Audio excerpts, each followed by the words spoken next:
કેવા મામા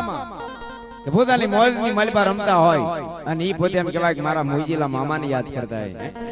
પણ કેવા એ મોજીલા મામા મારા મોજીલા મામા જો